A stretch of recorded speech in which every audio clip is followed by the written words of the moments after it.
আমার তো সৌভাগ্য তুলি তোমাদের ঘরে বউ হয়ে যাবে। তোমাদের যেদিন ভালো মনে হয় সেদিন দিন ঠিক করো, আমার কোনো অসুবিধা নাই। আমার অসুবিধা আছে আব্বা, তোমার আবার কি অসুবিধা? আমি মিলনকে বিয়ে করবো না।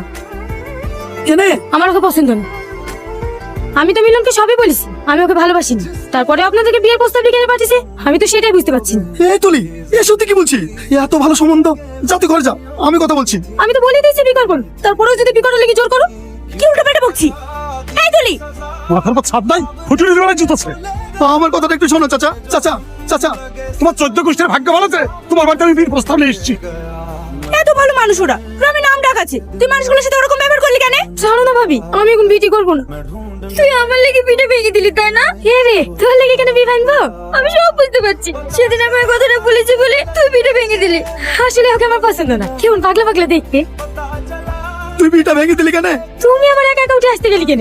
চলো চলো বাইরে চলো।